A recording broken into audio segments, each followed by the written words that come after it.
법문 들으시는 모든 분들이 각종 난제 원인도 마음속에 있고 각종 난제 해법도 마음새 속에서 발견할 수 있다는 진리를 잘 깨우치셔서 부처님 절에 복 많이 지으시기 바라옵니다.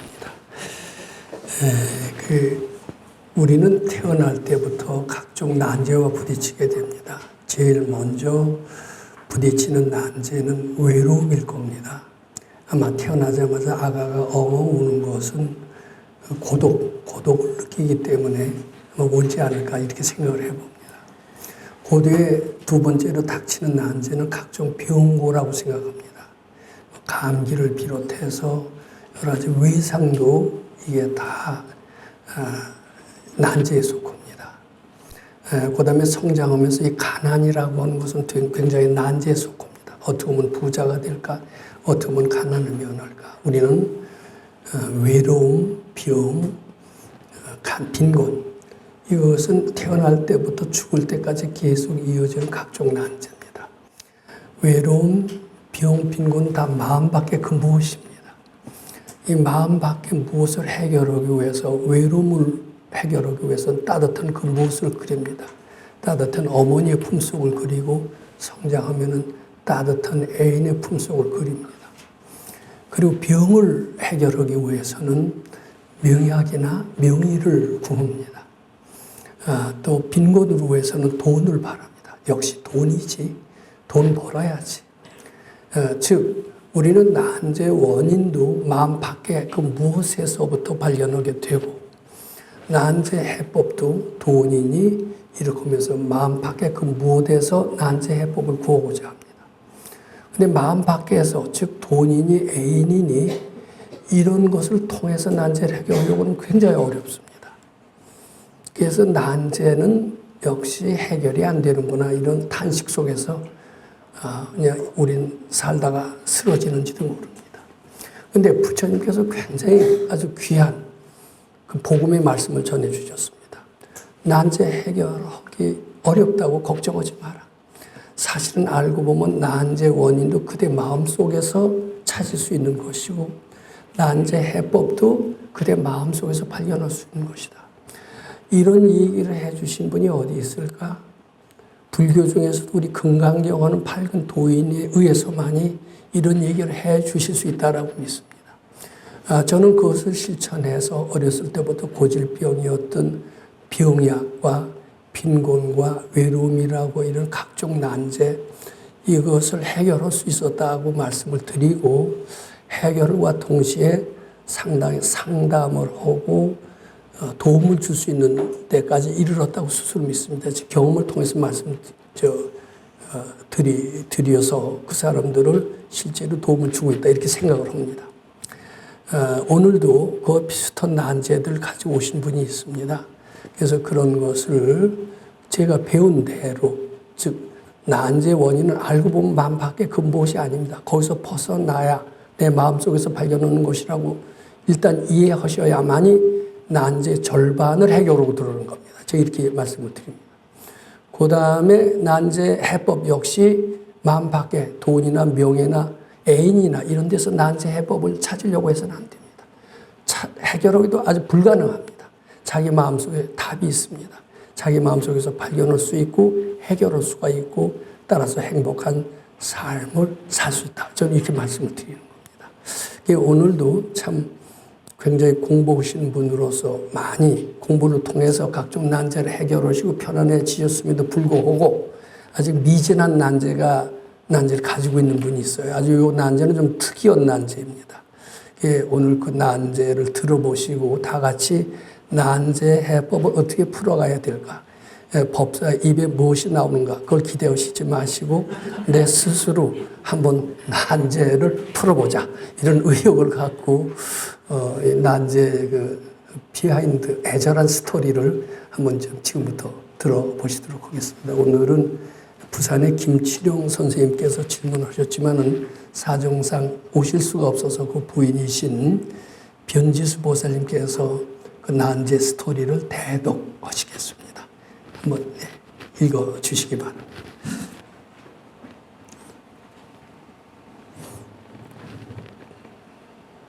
공경하는 선지식 법사님 안녕하십니까? 제도하시는 영상교주 서가모님을 시공 잘하겠습니다. 용화교주 미륵존 여러분 공경을 선지식 법사님의 노벨상 수상과 더불어 법당 불사가 잘 완공되어 부처님 기쁘게 해드리기를 바라옵니다. 선지식 법사님의 선오념 선부촉으로 이렇게 질이 올릴 수 있는 은혜를 허락받아 진심으로 감사드립니다. 저는 부산에 거주하며 40년 동안 일반실에 다녀왔던 평범한 불자입니다. 그러던 중 2023년 12월 주말 출가 8회 3주차부터 선지식님을 모시고 주말 출가 인연을 맺어 공부하고 있는 김출용이라는 불리우는 사람입니다. 저는 선지식 법사님의 법문을 통해 큰 충격과 감명을 받았습니다. 형상에 의존하지 마라. 마음 밖의 것에 의존하지 마라. 아미타불은 극락신 마음의 표현이다. 내 마음속에 극락이 있다. 마음 밖에 극락식이라는 것은 존재하지 않는다. 관세음보살은 자비로운 마음의 표현이다. 모든 마음 밖의 형상이란 것들은 다 마음속의 그림자니까 마음 밖에서 무엇을 찾지 마라. 각종 난제의 원인도 마음 밖에서 찾지 말고 오로지 내 마음속에서 찾아라. 그렇게 해야만 불행에서 행복, 무능에서 능력, 가난에서 풍요, 무지에서 지혜로 바꿀 수 있다. 그것도 금생에서 이룰 수 있다. 이 말씀들이야말로 일체유심조의 진리이며 난제는 착각이고 본래 없다라는 것이 공의 진리요 나와 부처님이 둘이 아니라는 불의의 진리. 그리고 우리는 누구에게 매달릴 정도로 열등한 존재가 아니므로 이기적인 가르침에 따라 난행고행하는 것이 아니라 이미 고족해 있으므로 시봉하는 가르침에 따라 착각인 줄 알고 바치기만 하면 우주가 내 것이라는 것을 깨닫게 하는 고족의 진리임을 새기게 되었습니다. 40여 년간 불교를 믿고 절에 다닌 저로서는 지금까지 어디에서도 들어본 적도 책에서 본 적도 없는 신선한 가르침이었습니다. 예전에 다니던 일반절의 스님께서 거사님 열심히 기도하시어 성불하셔야지요 라고 했을 때 제가 불자인 저로서는 깨달을 수 있는 수행 방법도 모를 뿐만 아니라 이룰 수도 없는 경지라고 생각했으므로 스님 저는 다음 생에 스님이 되어서 성불할 수 있도록 기도하겠습니다 라고 한 적이 있었습니다.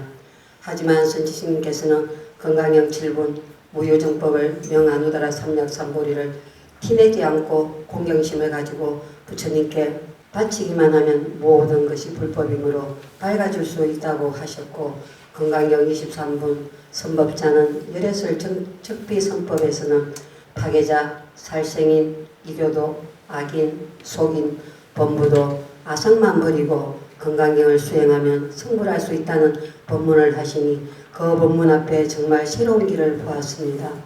또한 불교는 단순히 소원성취, 재앙소멸이 아니라 부처님을 절대 공경하며 믿어야 축복과 은총의 삶을 살 수 있는 위대한 진리를 깨닫게 되었습니다.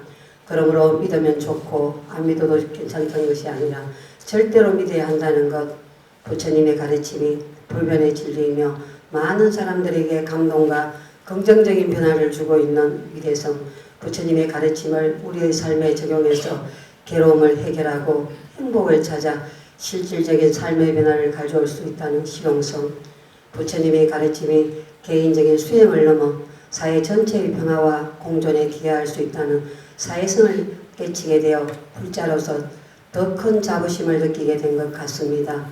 앞으로도 선지식 법사님의 법문을 수지 독송하여 열등하고 무지하고 무능력하다는 생각을 부처님께 바쳐 본래의 부족함을 깨우쳐 건강한 사회인이 되고 결국에는 본래의 모습을 찾을 수 있도록 건강형을 신에 행정하는 불자가 되겠습니다. 선지식 법사님 병고 해탈과 업보, 업장 해탈에 대하여 궁금한 점이 있어 질의드리고자 합니다. 아내도만이 약 7년 전 사고로 인한 불안장애와 코로나로 인한 후유장애로 일상생활에 불편을 느낍니다. 시집올 때의 건강했던 그 모습을 상상해보면 모든 것이 저와의 업보 때문이라는 것을 생각해 마음이 아픕니다. 통증이 심하거나 정세와 평소와 다를 경우 저에게 병명이나 대처법을 언론하곤 하였습니다. 그럴 때마다 의학 지식이 미천한 저로서는 병원에 가보세요라고 하면 아내도만은 병원에 가서 해결될 병이 아니잖아요. 그런 얘기를 들으려고 얘기하는 것은 아닌데 하면서 매우 싫어했습니다. 그런 병이 착각인 줄 알고 부처님께 바쳐보려 보세요 하면 아내도반은 지금 아픈데 어떻게 착각이냐고 반문하며 그것 또한 싫어하기도 했습니다. 그리고 지금은 아내도반이 법당에 천일 출가 중입니다. 선지식님의 가르침대로 하루에 2만 보를 매일 걷고 있고 다양한 운력을 하니 궁리와 분별이 없어지며 집에 있을 때보다는 몸과 마음이 많이 건강해졌습니다. 부사님, 병고에 시달리고 있는 모든 사람들에게 건강경을 공부하고 있는 불자로서 무슨 말을 어떻게 해주면 현명하고 지혜로운 대답이 되어 이 사람들이 병고에서 벗어나 부처님 시봉 잘할 수 있겠습니까? 이 날로 건강해지는 아내도반의 모습을 보니 좋습니다.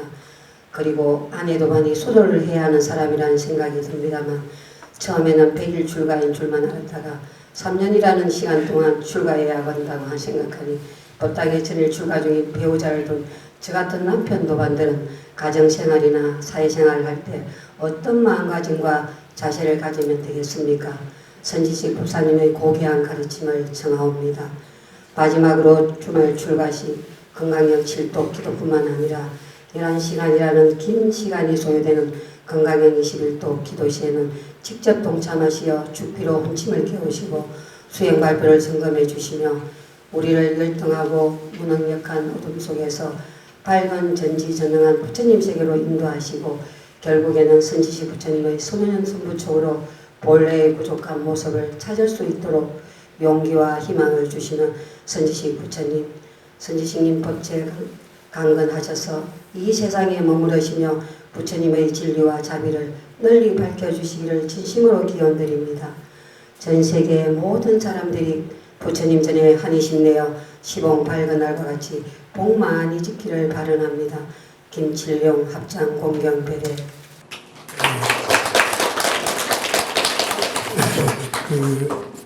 우리나라 불교를 흔히 불교 학자들도 그러고 대승불교라고 합니다. 그리고 소승불교는 어디냐면 태국, 미얀마, 스리랑카 같은 데를 소승불교라고 합니다. 물론 태국이나 미얀마나 스리랑카 사람들은 자기네들 스스로를 소승불교라고 표명하는 것을 듣기 싫어합니다. 그래서 자기네들은 소승이라는 말을 안 씁니다. 근데 일반적으로 이런 동북아시아 이쪽은 대승불교고 열대지방을 중심으로 한 그쪽은 소승불교다라고 이렇게 얘기를 합니다.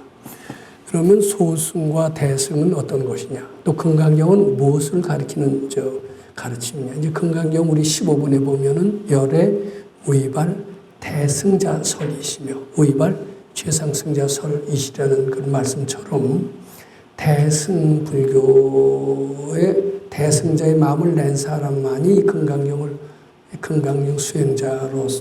수행자다 이런 이제 뜻이 포함되어 있습니다. 그래서 우리 한국은 본래 금강경을 소위경전으로 하는 조계종의 법통을 두고 있는 것이 한국 불교의 근본이기 때문에 대승불교다 이렇게 얘기를 합니다. 그럼 소승과 대승을 어떻게 구분하는 것이 가장 좋을까?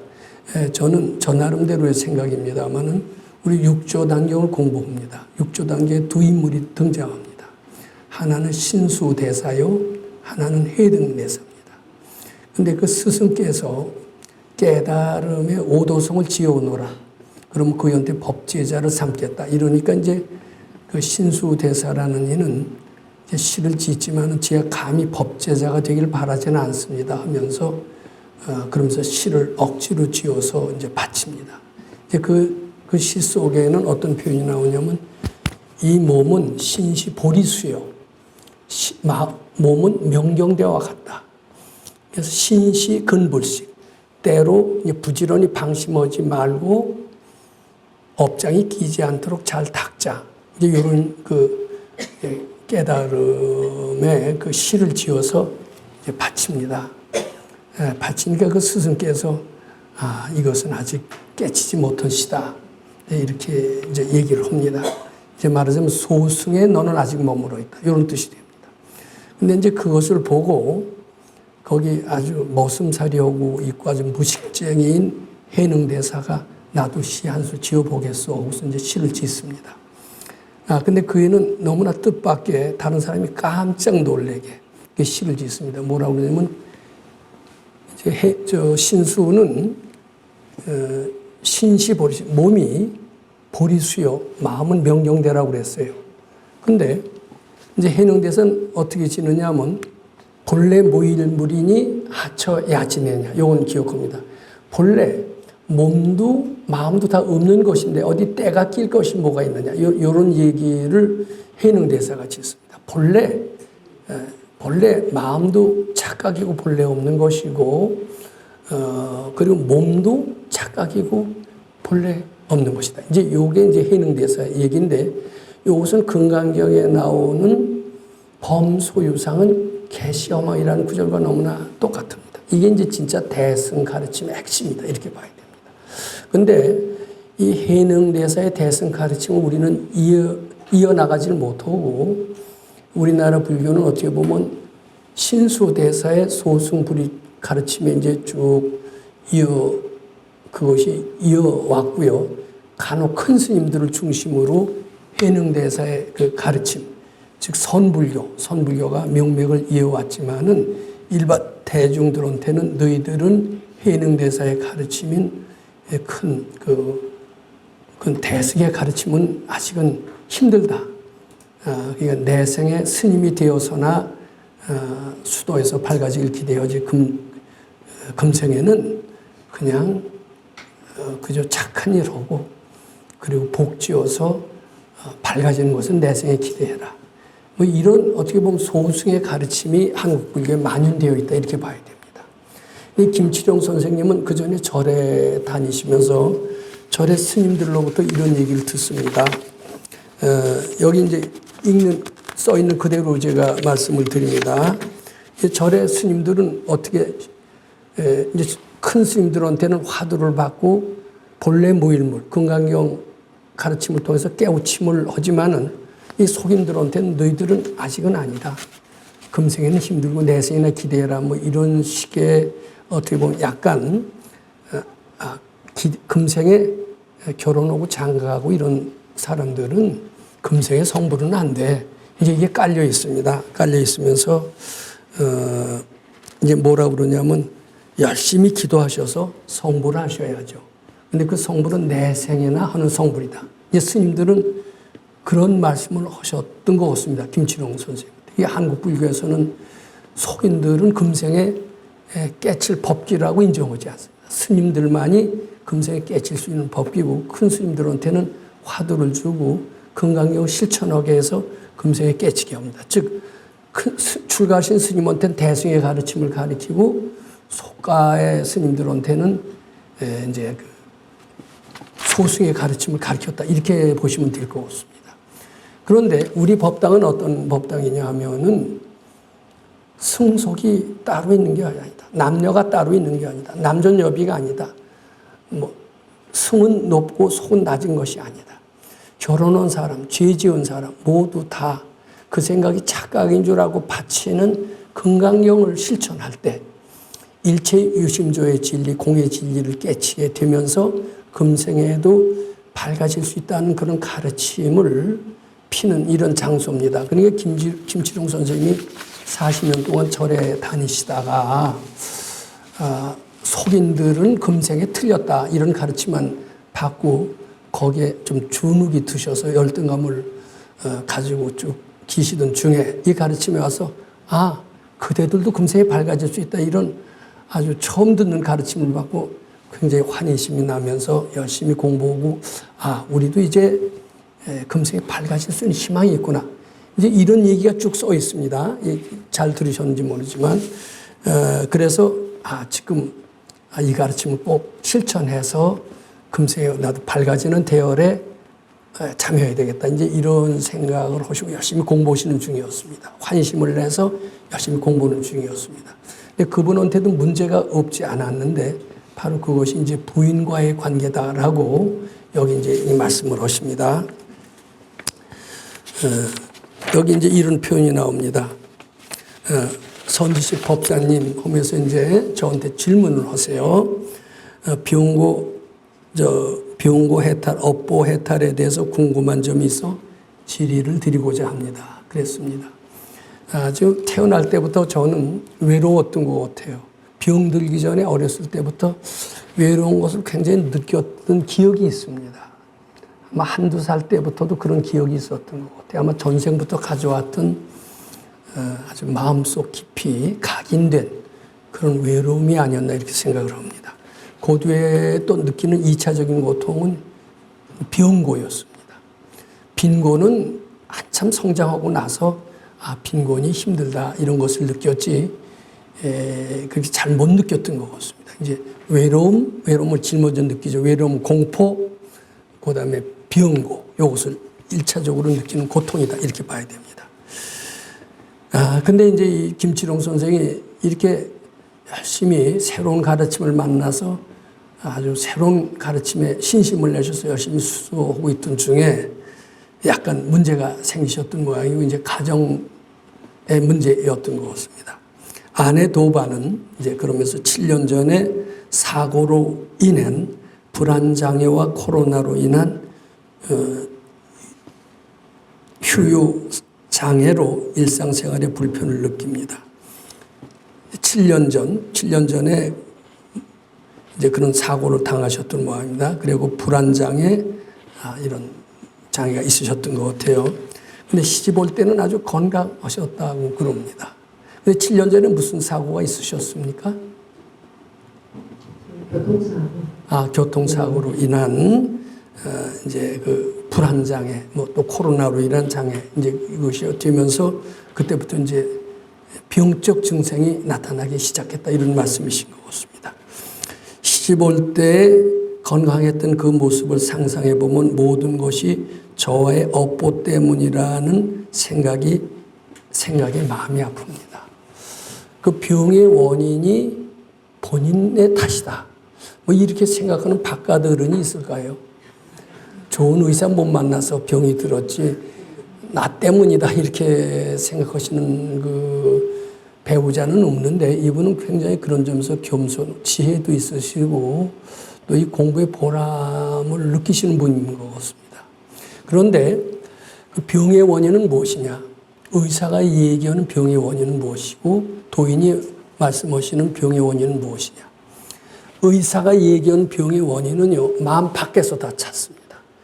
마음속의 세계를 의사는 잘 모르기 때문에 마음속에 그 무엇이 병의 원인이 된다라고 생각을 못합니다. 세균이 옮긴다. 생활 습관이 나빠서 그렇다. 손을 잘 안 씻어서 그렇다. 잠을 너무 적게 자서 그렇다. 즉 마음 밖에 그 무엇이 병의 원인이라고 생각을 합니다. 그런데 이 도인은 병의 원인을, 즉 병도 난제입니다. 병의 원인을 마음 밖에 무엇이라고 하질 않습니다. 마음 밖에 무엇이라고 생각하는 한은 그 치료에도 한계를 느낄 수밖에 없습니다. 마음 밖에 무엇에서 찾아야 됩니다. 명의나 명약에서 찾아야 됩니다.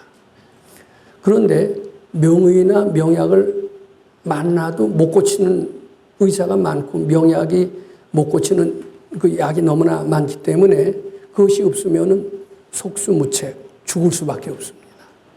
그런데 도인은 병의 원인도 마음속에서 찾고요. 병의 해법도 마음속에서 찾습니다. 자, 도인이 뭐라고 병의 원인을 진단하셨는지 제가 한번 물어볼까요? 누굴 딱 지키면은 긴장할 겁니다. 내가 대답 못하면 어떡하나. 근데 우리가 한번 복습 겸 해서 도인이 말하는 병의 원인은 그 대개 3가지로 요약이 되는 것 같습니다. 이거는 다른 데서 듣기 어려운 이 법당에서만 들을 수 있는 아주 그 처방이다. 이렇게 말씀드릴 수 있습니다. 우선 우리 끊임없이 올라오는 각종 번뇌망상, 즉 궁리가 있습니다. 이 궁리가 병의 원인이라는 거예요. 그 다음에 두 번째 뭐가 있느냐 하면은 요건 다른 자기 개발서 같은 데서도 나오는데 죄 지었다는 생각. 생각이 또 병의 원인이 된다는 겁니다. 이것도 궁리도 마음 밖이에요, 마음 안이에요? 마음 안이죠. 병의 원인을 마음 안에서 찾는 도인다운 처방입니다. 또 죄 지었다는 생각도 마음 안이죠. 이건 역시 이것도 마음 속에서 찾는 겁니다. 그 다음에 3번째는 업보의 독화살입니다. 이것도 업보라는 게 뭐예요? 특히 가정, 부인과 업보, 또 자식과의 업보. 근데 업보라는 것이 좋은 업보도 있지만은 아주 거의 말을 한마디 하면 폐부를 찌우고 괴로운 그런 사람이 있어요, 없어요? 있잖아요. 말을 하면 말대답을 안 하고 깐죽깐죽 말대답을 할 때마다 우리는 기분이 나쁘고 스트레스를 받습니다. 그걸 독화살이라고 얘기합니다. 근데 그런 것에 의해서 병이 생긴다는 거예요. 그런 이들은 한 집에 살 수가 없고 한 집에 살지 않음으로써 병이 나는 경우가 굉장히 많습니다. 이 끊임없는 궁리를 어떻게 해소하느냐. 많이 걸었을 때 궁리가 많이 쉬는 것을 느낍니다. 마음이 상당히 가라앉고 안정이 되는 것을 느낍니다. 저는 부지런히 움직이고 이렇게 해서 상당히 건강해졌던 전례가 있습니다. 궁리가 쉬기 때문입니다. 근데 건강경을 읽어도 궁리가 쉬지만 건강경 읽는 거 못지않게 몸을 부지런히 움직이는 것, 이것도 궁리를 쉬게 합니다.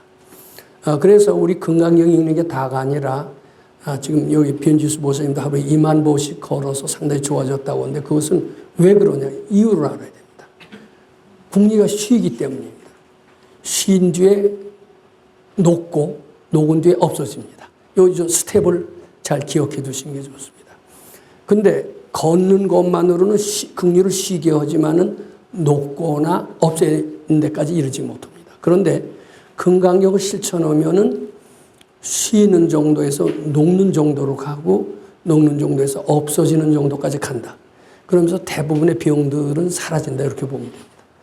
그 다음에 죄 지었다라는 생각, 이제 금생에 죄 지었다는 생각도 병이 되지만 전생부터 가져왔다는 전생에도 죄를 우리는 전생이 많습니다. 금생은 0.0001%도 안 됩니다. 전생에 언젠가 죄 지었다는 생각을 가지면 그 죄 지었다는 생각이 없어질 때까지 세세생생 병에 걸려서 불치병으로 죽는 그런 사례가 있고 그렇다는 얘기를 좀 들은 적이 있습니다. 또 금생에도 죄 지었다는 생각. 어제 우리 학교 다닐 때는 극장 가면 정학을 맞았습니다. 근데 극장 잘 가는 학생은 걸리지도 않아요. 근데 모범생이 어쩌다 극장 가면 걸립니다.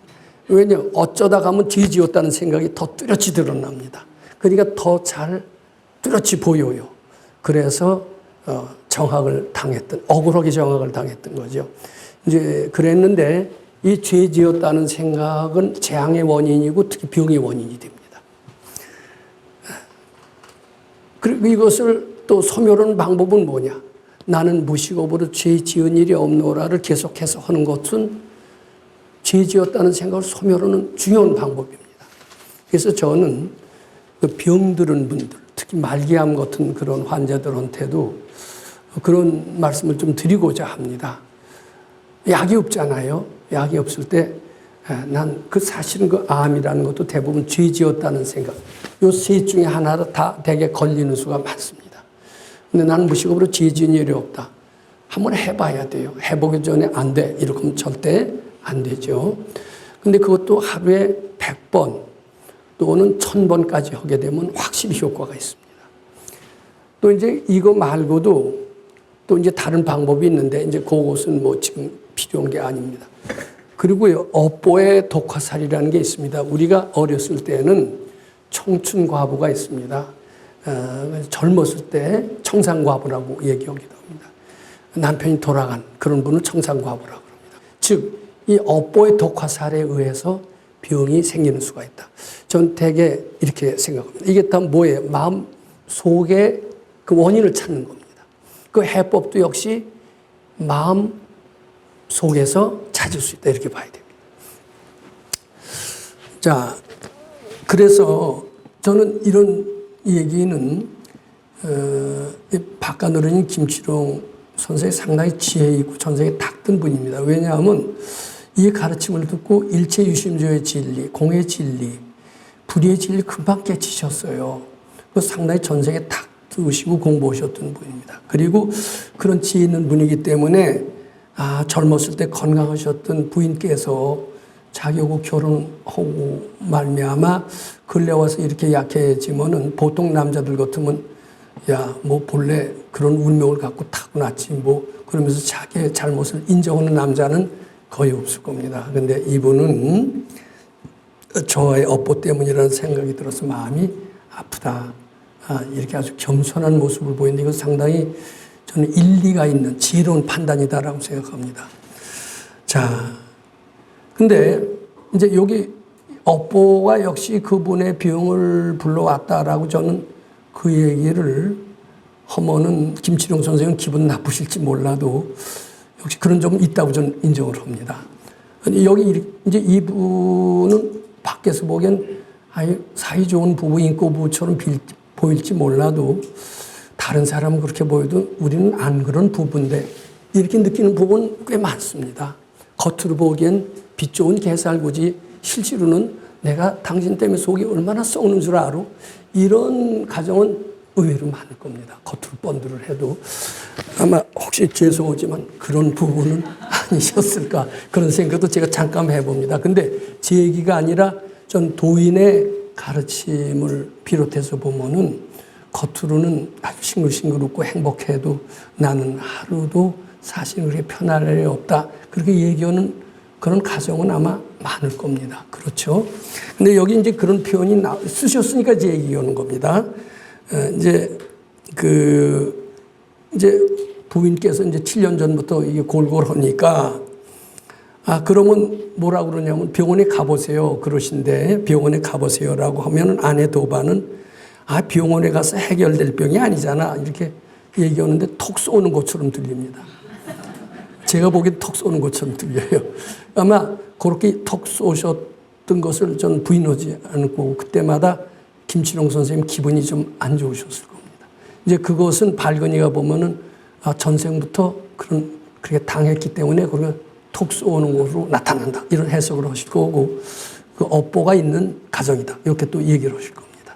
그 업보가 역시 병의 원인 중에 하나일 것이다.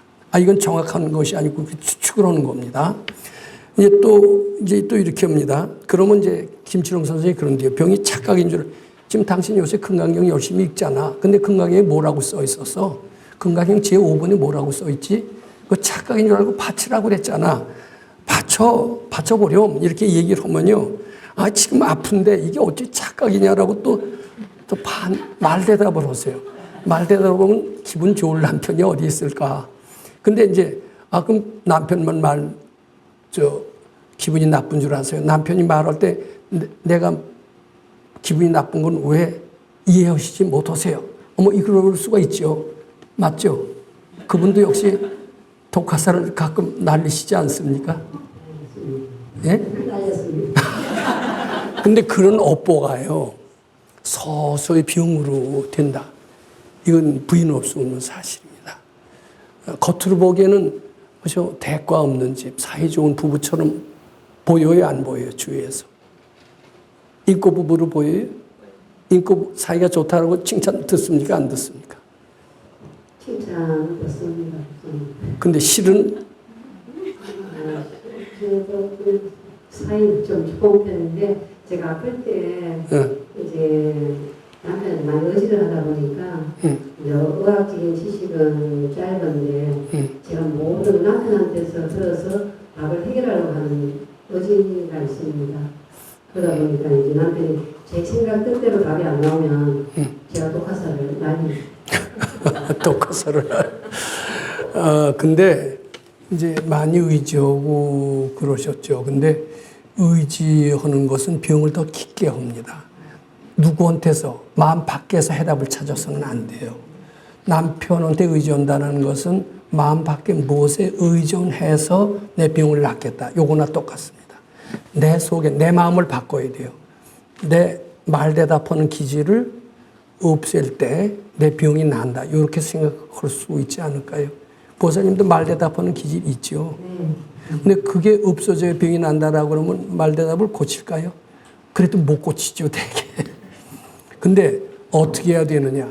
그래서 결국은 도인은 뭐라고 그러냐 하면은 한 집에서 살지 말고 잠시 나가 계셔. 이런 처방을 내리는 수가 있습니다. 그래서 지금 한 집에서 살지 않고 나가 계시니까 독화살 날리고 주고받을 일이 상당히 줄어들고 따라서 좀 건강해졌다. 이 말에 동의하십니까? 안 동의하십니까? 예. 그럽니다. 근데 이것은 숭이 아닙니다. 대부분의 집들이요.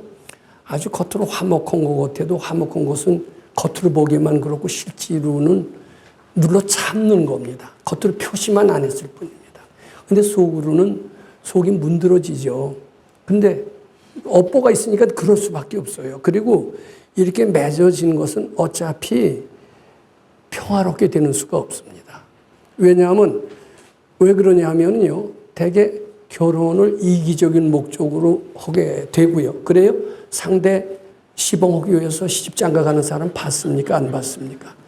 없고 이기적인 목적으로 하기 때문에 고통은 반드시 동반되게 되어 있는 겁니다. 그리고 그런 결혼일수록 이기적인 목적은 할수록 좋은 상대가 될수록 급하게 결혼합니다. 급하게 결혼한 것은 이기적인 것의 특징입니다. 천천히 아주 천천히 그것을 과학적인 용어로 비가역적이라고 합니다. 비가역적인 결혼은 존재하지 아니합니다. 그러니까 비가역적이라는 것은 관둬. 그럼 금방 관둘 수 있는 게 비가역적입니다. 근데 사랑이 끈끈이 물어익을 때 관둬 그러면 관두는 그런 사람 봤습니까? 죽일 칼부림이 날 거예요. 그러면 대개 사랑이 무르익을 때 급해지고 끈끈해집니다. 이것은 고통을 잉태하고 있습니다.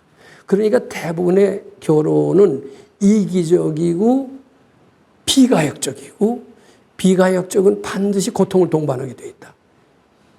비가역적이라는 말을 자연과학적인 용어입니다. 근데 요새는 자연과학적인 용어, 말하자면 엔트로피, 이게 본래 자연과학적인 용어인데 요새는 아주 보통 인문사회과학에서도 엔트로피라는 말이 상당히 보편화되어 있어요. 또 비가역적이라는 것은 매우 천천히 일어나는 자연 변화를 비가역적이라고 합니다. 근데 남녀 간의 불같은 사랑은 비가역적입니다. 무한히 천천히 나는 사랑이 있을 수가 있어요, 없어요? 그 뜨뜻미지근한 사랑은 가역적입니다. 질문 있어요? 예, 그럼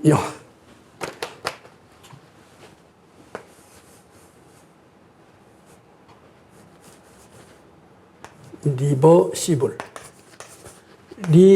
VER, 리버시블. 이게 이제 가역적이라는 뜻입니다.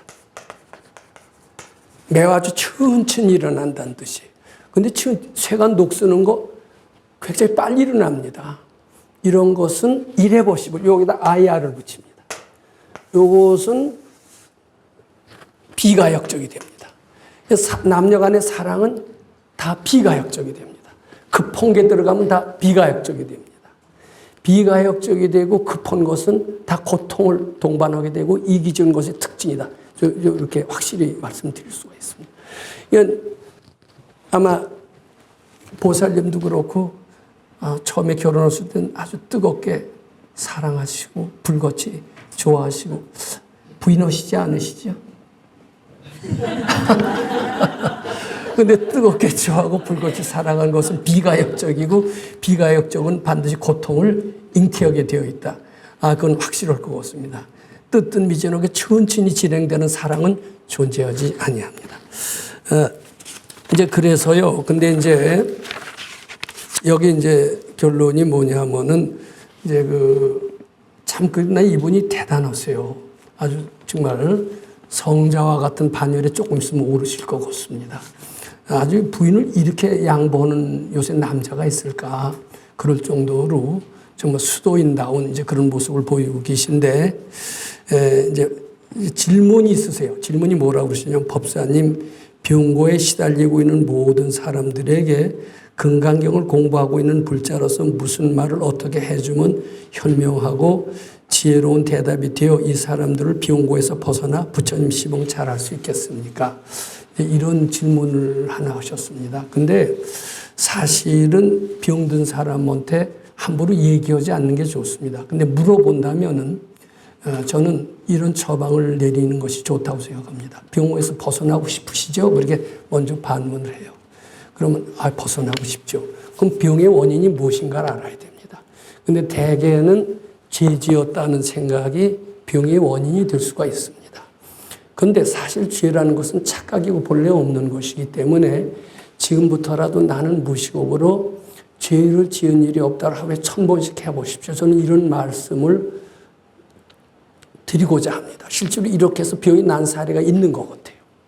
그리고 또 한 가지 얘기한다면 나처럼 병고로서 고통받는 모든 사람들이 이 고통을 벗어나서 부처님께 환희심내어 복마시길 바로 이렇게 또 권하고 싶습니다. 왜냐하면 나만 병 낫겠다라고 하면 아상이고요. 아상은 병고를 더 가중화시킵니다. 근데 병을 벗어나는 방법은 의사나 약이 아닙니다. 자기 마음을 바꿔야 됩니다. 죄 지었다는 생각에서 벗어나야 되고, 그리고 나보다도 나와 못지않게 모든 사람이 병고를 벗어나기를 바라는 대승자의 마음이 되어야 됩니다. 대승자의 마음이 될 때 병은 물러갑니다. 이렇게 결론을 냈습니다.